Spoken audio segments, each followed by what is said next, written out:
So here's my camper. I've towed it probably 20 times or so in this Ford F-150 XTR. It's got a 6.5 foot box. If you've got a 5.5 foot box, I'd keep looking elsewhere for another camper because I don't think this one will fit very well. It already hangs over my 6.5 foot box about a foot and a half, so I wouldn't go much more than that. It'd be a lot of strain on your vehicle unless you got a 250. So the fellow that owned this before me, he had a little bit of leak problems on the top, but he tore it all out and fixed it up, and I've had it for 3 years and I've never had any issues with the leak. Right here's where you put your I think it'll fit a 40 pounder of propane. Up here's where a awning could go, but this doesn't have any fabric with it, so you'd have to find fabric for the awning. These 4 jacks lift it up onto the box of your truck. They're manual jacks, so you got to do a tiny bit of work to get it up there and off there, but they all work good. These 2 just recently had their seals replaced. Here's the door, a little bit miscolored, but not a very big deal. Over here, that's where your output from your furnace comes, so it's hot. Here's your electrical plug-in, and here's where you put water in. I think it's got a 22-gallon tank in it. I've never actually filled it all the way up, but there's a water pump in there too you could use to power the sink and the toilet. Right here is where your gray waste, I think they call it, is from your toilet, where you drain it. I'll throw in the hose if you buy it, because I won't need it anymore. Here's a camper weight, 1,200 and I don't know if you can make it out there, 1,230 pounds, manufactured in February of 1990. Yeah, it'll take a 40 pound per bottle of gas. I've only got a 20 pounder with it, but throw that in if you buy the camper too. I've got 2 keys for the door. It does lock.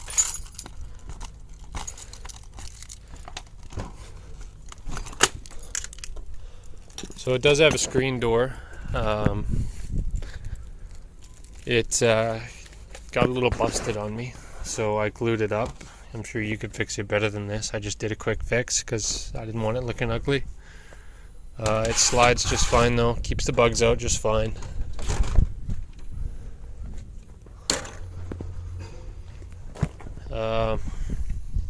Here's when you first look in the camper. So this is the other bed. Up there's the main bed. I think it's a double. Fits 2 people real nice, so really comfy foam. So the table lifts out and goes outside or wherever you want it to go, and this here pulls out. It's a little heavy, but not too heavy. And then that folds down and becomes another bed for 2 people. This table does slide forward and back, so you can get in there and eat just fine. Lots of windows when you actually open them all up. I keep them closed. I've got it here in a storage locker. Here's your level. The camper works better, especially the fridge, if your camper's level. Up here is the bed, so you just climb up this step, up in the bed. So I mentioned that little leak that the fella had before me earlier. When you come in here, you'll notice there's no mold smell. None of these spots are moist at all. It just rained last night, as you can tell by the ground. And none of this is wet. But he has had a little bit of issue, or he did have that issue, and he fixed it up. And so there's these stains, but there is no mold and no long-term issues from it.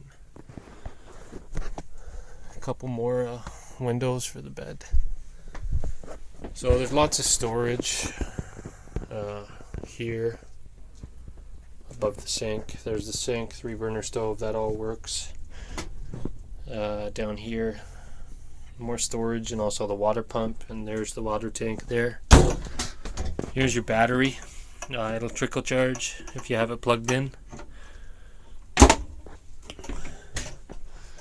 More storage for your kitchen stuff. Even more storage up there. More storage there. Here's the fridge. It works just fine. Enough space for 2 people for a few days of food at least. It works best, I think I'd mentioned, if your truck's level, or as level as it can be. It doesn't have to be perfect, but the propane just works better in there if it's all level. Here's the washroom.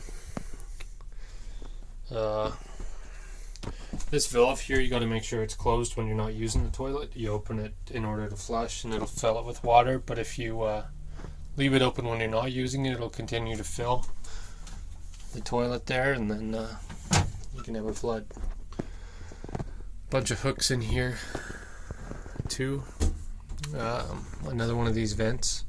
There's one there and one here. Lots of ventilation in the camper. Here's some storage in the washroom for clothes, usually is what I put in there. So loads of storage. All the lights work just fine. I just replaced a couple bulbs last year.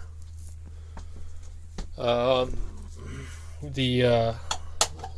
fridge works on both propane and electric. I've never run it on electric, but the operation instructions are right here. Really easy to start up. You'll see a little blue light over here when she's fired up.